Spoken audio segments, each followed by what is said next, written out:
Good morning. Now, the annual festival of climate hypocrisy that takes place every year, called COP, or Conference of the Parties, with a number after it. So this year is COP28, has begun, and this year it is in Dubai.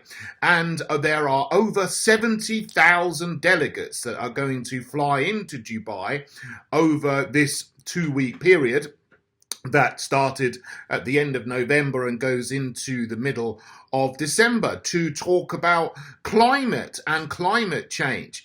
And they're all flying there on private jets or other jet aircraft to talk about how everybody else needs to stop using aircraft and flying around and needs to cut energy while they're all expending as much energy as they possibly can. Indeed, a survey earlier this month reported and through analysis came to the conclusion that the 1% of wealthiest people in the world, the kind of people who actually attend these climate conferences on their private jets, use as much energy as the poorest 66% of the world.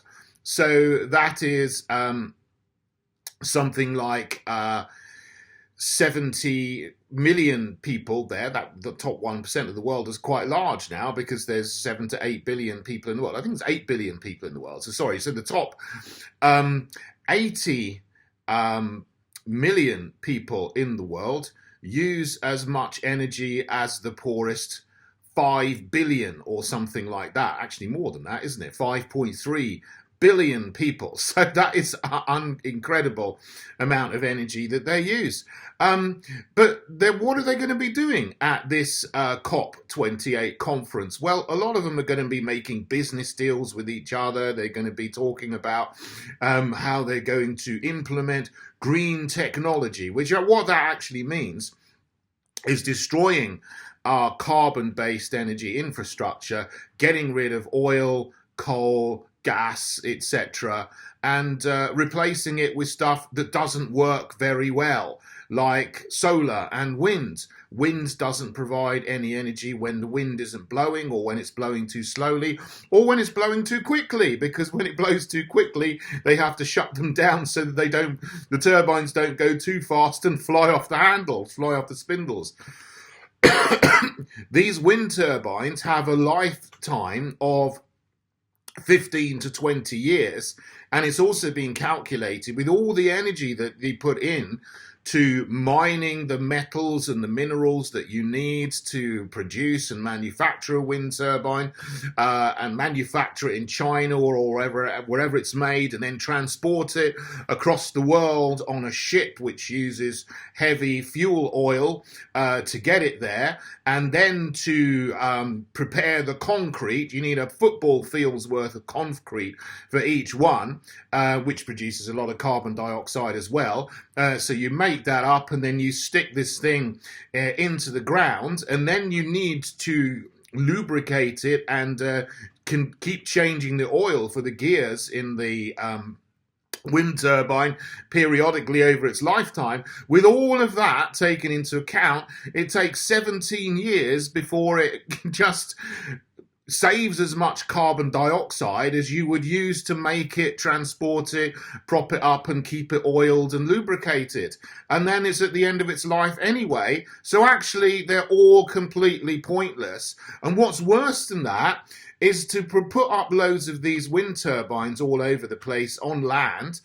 You have to cut down loads of trees, and trees actually absorb carbon dioxide naturally and safely and cleanly, and provide all kinds of extra benefits, such as habitats for wildlife. They put nutrients back into the soil, and they sort of stop flooding because they absorb water. So, that goes with the natural ecosystems, provide drainage, provide stability on hillsides and so on.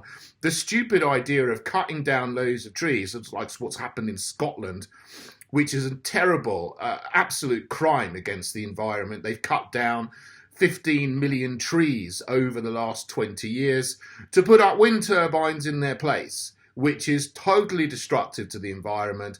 That's going on all over the place. They're destroying the environment in the name of saving the environment. And this is the kind of thing that they discuss at COP28, and they're only going to be making money out of these deals to create wind turbines and wind farms and put them up because they're getting massive subsidies from countries like my own country, the UK, with the stupid governments that we've had over the last 25 to 30 years. They subsidise these projects, so the people that are actually owning the businesses that are engaged in this kind of stuff are basically parasitical businesses. They would only survive with government subsidies. They'd never survive on the free markets, but they only do that because our governments actually put money into all these companies. So the people that run them and go to these climate alarmist conferences can make dodgy business deals with taxpayers' money, pocket the money, trouser the money, go and then fly around the world on their private jets and buy big private yachts and so on, and laugh at everybody else while they tell us not to use any more energy and to cut down on our energy. It's more than hypocrisy. It is absolutely destructive, and the people that are going there are enemies of the ordinary working man and woman. They're enemies of the world, and they are enemies of the environment in the name of saving the environment, because they're not saving the environment, they're destroying it. Look at the destruction that happens in places like the Congo, where they mine cobalt and lithium for electric vehicles because they want everyone to drive electric vehicles. Some people are gouging money out of that on the backs of slave labor in Africa. But what's the purpose of electric vehicles? They can be turned off and you can be controlled in the future. If everybody has an electric car, then the manufacturer can flip a switch and turn it off. I drive a petrol car from the last millennium, and no one can turn my car off because it runs on petrol and it doesn't have an electronic switch which is connected to some remote operator anywhere. So, you've got to think about that if you want to think about the future and whether you want to have freedom to travel in the future or not, even in your own car. But these people want to limit your flights. There are definite plans afoot in Agenda 2030 and the 17 Sustainable Development Goals of the United Nations to limit the number of flights that ordinary people will have to one return flight per 3 years. And that's if you're lucky, because the prices are going to go up through the roof. There are also plans to limit how much you can travel in your own country through social credit systems and through 15-minute cities, which are starting to be rolled out in the West. China already has the system up and running, whereby if you don't have good social credit, then you're not allowed to travel on a plane. You can't buy plane tickets. You can't even buy long distance train tickets. You're stuck in your own little neighborhood where you have to exist and work and try to increase your social credit score over the next 5 years or so. So you might have the privilege of buying a train ticket to Beijing or whatever. I mean, what a horrible life that is. They're trying to bring this in the West and all over the world, and we need to wise up to what these people are doing and vote for parties, political parties like my Heritage Party in the UK, that are going to be completely 100% against the climate alarmist agenda. There isn't any other party in the UK like us that is totally against it. There are people who say we're against net zero, but they are still for the IPCC's recommendations of reducing carbon emissions by 80%. By 2050. We are not for that either. We would lift all restrictions on the use of carbon and emissions of carbon dioxide, because carbon dioxide is not a harmful gas. There shouldn't be any carbon trading, any carbon capping. We should use coal, oil, gas, and petrol and diesel like we always have done.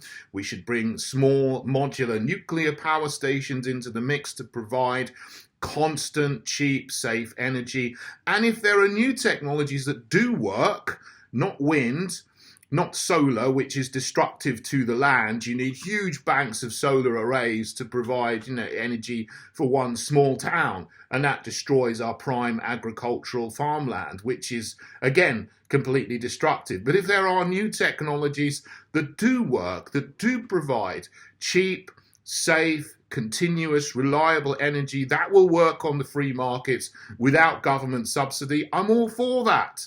Not against new technologies if they work, but I am against new technologies that don't provide a lot of energy and need continual government subsidies into the billions or tens or hundreds of billions of pounds, which taxpayers have to pay for.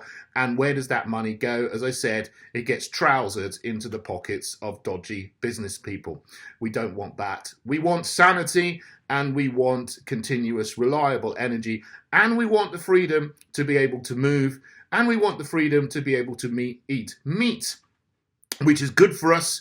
All these people at these COP28 and other conferences, these other climate conferences, all stay in lovely hotels when they've flown there on their private jets and eat the best food. They eat Wagyu beef, and they eat king prawns, and they eat caviar, and they eat salmon from the finest fjords in Norway or whatever, while telling us that they want us to eat bugs for the environment. Well, sorry, stuff that.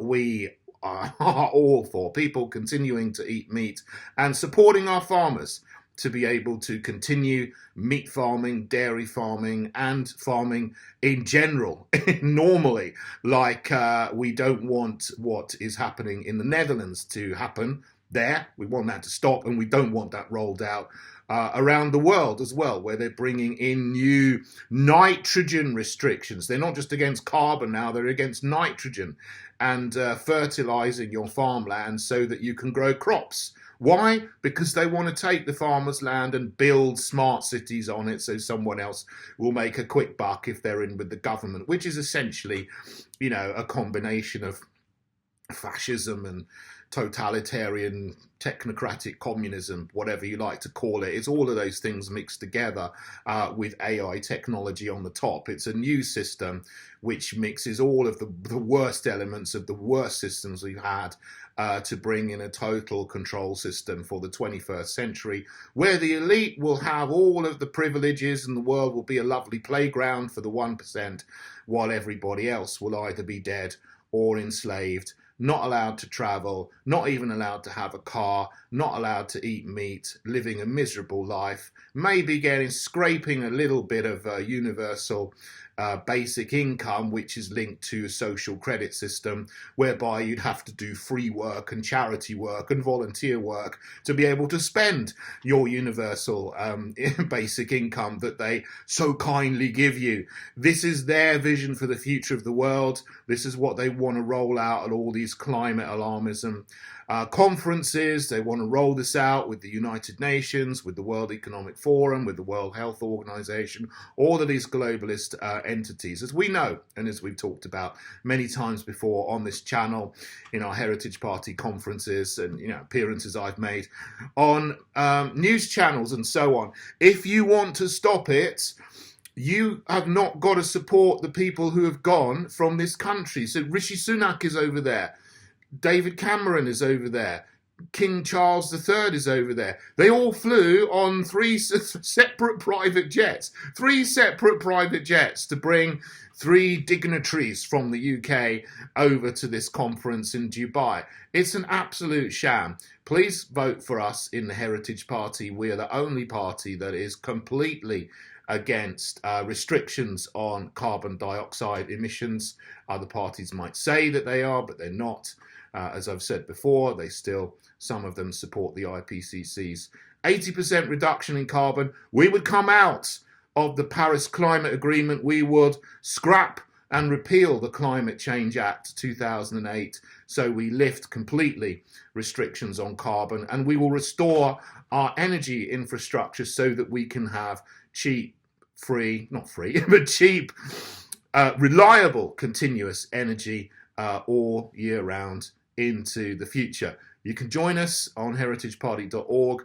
You can also apply to be a candidate there, and we really need candidates to make a challenge for common sense in this area in the Westminster elections, which are going to be next year, and also at local elections where local councils are rolling out their own local schemes, low traffic neighbourhood and clean air zone systems and all these kind of things to try to restrict your movements and restrict your use of a car, your own car in your own town. I think, and we think in the Heritage Party, you should be able to drive your own car in your own town without restrictions in your own country. You should be allowed to move freely around your own country that you are a citizen of, not be restricted and have all kinds of new charges brought in order to stop you from moving freely in your own country. That is completely wrong. We stand against it and we would remove all of those systems. So once again, please come and join us, heritageparty.org.